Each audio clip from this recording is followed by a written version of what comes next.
Olá, eu sou o professor Rubens, sejam todos bem-vindos. Esse vídeo ele tem como objetivo ajudá-los a entender melhor a concordância verbal. Portanto, se você é meu aluno do 8º ano, você pode pegar seu livro aí a partir da página 45 e acompanhar. Se você não é meu aluno, fique à vontade, faça suas anotações, qualquer dúvida deixa pra gente aí nos comentários. Bom, a concordância verbal é um assunto aí interessante, mas vamos começar entendendo primeiro a concordância, o que é. A concordância é a harmonia que há entre os termos da oração. Se você está nesse ponto do estudo, você já sabe que é uma oração e você sabe que a oração é formada por vários termos, entre eles os principais, o sujeito e o predicado, e quando eles estão combinando entre si e não tem nada fora do lugar ali, existe essa harmonia que a gente chama de concordância, tá bom? Observe que a concordância é verbal quando acontece na relação entre o verbo e o sujeito, tá? Essa relação de verbo e sujeito, ela precisa que o verbo e o sujeito estejam em comum acordo, estejam em concordância, né? E como é que essa concordância acontece? Ela acontece segundo a regra geral de concordância verbal. O verbo concorda com o sujeito em número, né, no singular ou no plural, e pessoa, que podem ser primeira, segunda ou terceira pessoa. São aquelas pessoas do discurso, né, que a gente normalmente usa para conjugar os verbos, né? Agora é necessário observar que o sujeito pode estar antes do verbo, anteposto ao verbo, né, ou depois do verbo, pós-posto ao verbo, tá? Observe os exemplos, né? A casa permanece vazia. Você tem um verbo que está na terceira pessoa do singular, concordando com o sujeito na terceira pessoa do singular, né? No segundo exemplo, você tem as casas permanecem vazias, verbo na terceira pessoa do plural, concordando com o sujeito também na terceira pessoa do plural. Essa é a tal da harmonia que nós falávamos agora há pouco. Então, verbo no singular concorda com o sujeito no singular. Verbo no plural deve concordar com um sujeito também no plural. Bom, essa é a regra geral. Mas, mesmo que a gente aplique ela de forma ampla, a gente tem que ver cada caso de forma muito cuidadosa para verificar se essa regra geral realmente está sendo verificada, né? Vamos lá. Os casos que a gente vai estudar inicialmente nesse vídeo são os de concordância com sujeito simples. Num segundo vídeo a gente vai falar sobre a concordância com sujeito composto e outros casos de exceção, tá? A concordância com sujeito simples, ela tem que ser observada em algumas possibilidades. Quando o sujeito tiver como núcleo um substantivo simples, você vai ver que facilmente nós verificamos a ocorrência da regra geral. Na prática é assim: os estudantes correram para a cantina. Observe, verbo correram conjugado na terceira pessoa do plural, concordando com o sujeito, os estudantes, na terceira pessoa do plural. Mas eu confirmo que esse sujeito realmente está na terceira pessoa do plural, observando aqui o substantivo simples, né? O núcleo do sujeito, estudantes, tá bom? Que está no plural e é equivalente à terceira pessoa do plural, concordando com esse verbo na terceira pessoa do plural. Simples assim. Quando o sujeito simples é formado por um substantivo coletivo, eu tenho que observar o seguinte: esse substantivo coletivo, eu tenho que lembrar que ele é um substantivo que indica um conjunto de seres, né?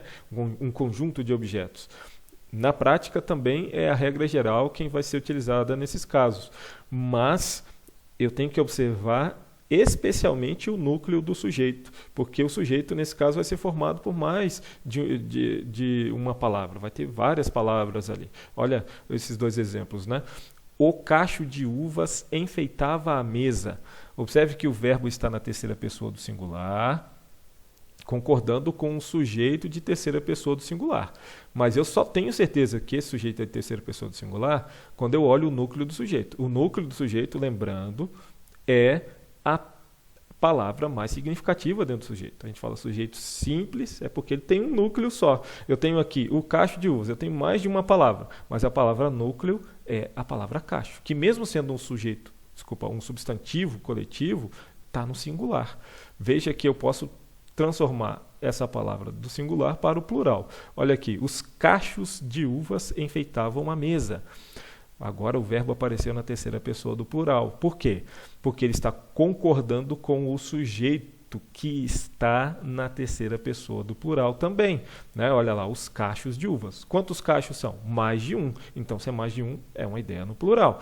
Né? Observe que o núcleo do sujeito confirma isso. O substantivo coletivo aqui está no plural. Então, eu posso ter um cacho, mas posso ter também mais de um cacho. Se tiver um, a concordância é com o verbo no singular. Se tiver mais de um, a concordância é com o verbo no plural. Entendido? O sujeito simples, quando formado por substantivo próprio plural, é que tem que ter um pouquinho mais de atenção. O substantivo próprio é aquele que nominaliza seres específicos, ou coisas específicas, ou lugares específicos, como, por exemplo, os nomes de países.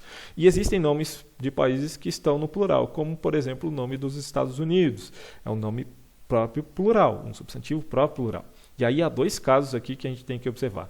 O primeiro caso é, esse nome próprio está antecedido aí de um artigo? Se sim, ok, você vai ter que colocar o verbo no plural. Mas se não, olha só, o verbo vai permanecer no singular. Eu vou mostrar melhor na tela de exemplo. Olha aí, os dois exemplos que eu tenho aqui se referem aos Estados Unidos. Mas no primeiro caso, observe que o sujeito Estados Unidos está sem o artigo antes dele. Isso faz com que o verbo seja conjugado na terceira pessoa do singular, mesmo o nome próprio sendo plural. Como assim, professor? É que, entenda isso, Estados Unidos é o nome de um país, uma unidade de país. Né? Então é como se eu pudesse fazer uma troca, eu faria assim, país aceita os acordos de paz. Entendeu? Então o verbo conjugado na terceira pessoa do singular, concordando com uma ideia que tem que ser compreendida no singular, mesmo o nome sendo um nome próprio plural. Agora, a coisa muda de figura quando aparece na oração o artigo antes do nome próprio plural. Às vezes pode ser um outro determinante, como pronomes demonstrativos, por exemplo. Tá? Mas especialmente os artigos. Observa que agora o verbo apareceu no plural. Né? Os Estados Unidos aceitaram os acordos de paz. Observe que aceitaram está concordando agora com uma ideia de plural, terceira pessoa do plural. E como é que eu percebo essa ideia de plural? Exatamente com a presença do artigo antes da palavra Estados Unidos. Porque aí eu não estou me referindo agora ao país, e sim ao conjunto de estados que formam aquele país e que, por assim dizer, dão nome ao país. Né? Então, os Estados Unidos aceitaram. Agora sim eu vou entender isso como um sujeito na terceira pessoa do plural. Tá certo? Próxima tela mostra para a gente casos em que o sujeito concorda com uma expressão partitiva. Essa expressão partitiva são aquelas que a gente usa para destacar uma parte de um todo. Tá? E nesse caso, a concordância ela pode ser feita com o núcleo do sujeito, né? Confirmando a regra geral, ou com o substantivo plural que está mais próximo do verbo, que é uma forma que, às vezes, o nosso cérebro se acomoda mais, aceita mais facilmente. Observe que as duas opções estão corretas. No entanto, há diferenças. Né? No primeiro caso, a maioria das pessoas ouve músicas no celular. O verbo, na terceira pessoa do singular, concordando com o núcleo do sujeito, que é a palavra maioria. Né? E que faz com que eu perceba que esse sujeito é um sujeito de terceira pessoa do singular. Mas, no segundo caso, você observa que o verbo agora concorda não com o núcleo do sujeito, e sim com o substantivo mais próximo dele, que está no plural. Mas veja, o sujeito continua sendo de terceira pessoa do singular.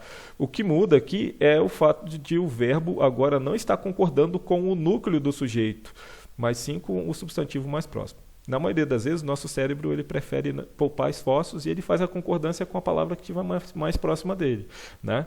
As duas formas estão corretas. Essa é uma forma mais erudita, né? A primeira, quando o verbo concorda com o núcleo do sujeito, e essa é uma forma mais popular.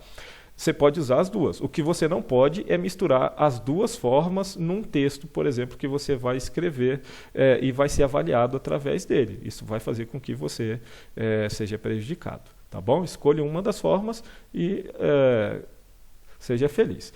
Bom, A concordância com o sujeito simples também pode acontecer com o pronome relativo, né? E aí a gente tem dois casos, o pronome relativo que e o pronome relativo quem.